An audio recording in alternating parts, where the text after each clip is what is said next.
I think the number one entrepreneurial quality is a willingness to embrace struggle. How do you know if your paycheck is reflective of how good you are? Did I break his preoccupation with what he was doing from when I walked in?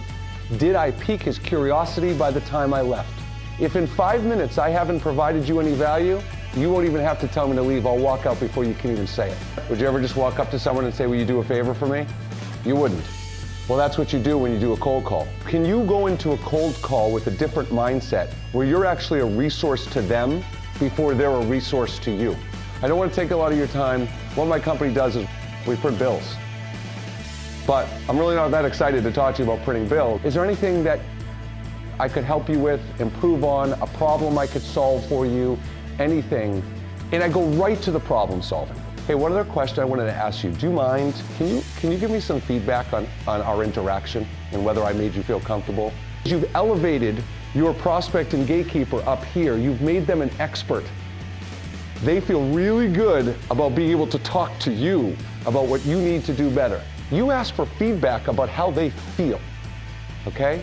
That's caring about a human being and caring about an interaction and relationship. Customers want to see confidence.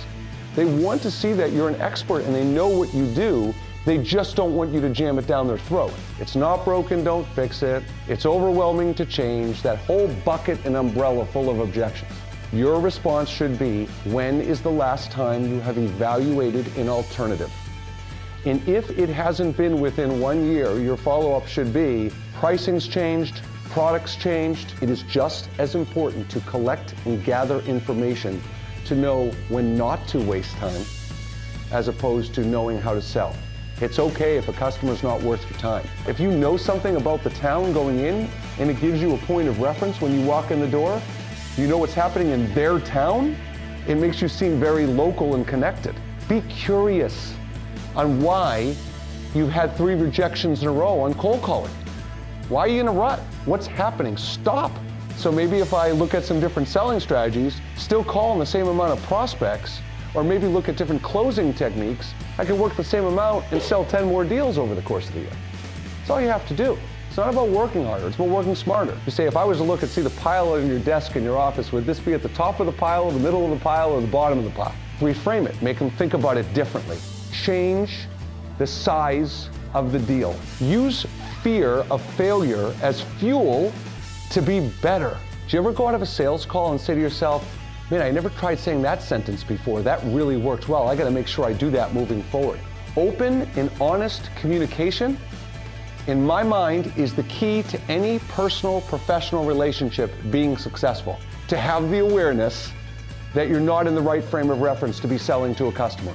That is a goal. Everybody has an initial motivator. But once you achieve your goal that motivator took you to, what's the next motivator? What's the next carrot dangling? What's your why? You got your boat. Now what? You want a plane? You want a house in Aspen, Colorado? What do you want? Risk awkward conversations and speak candidly. Risk ignorance and challenge assumptions. And risk rejections and defy conformity. That's all about courage and embracing challenge.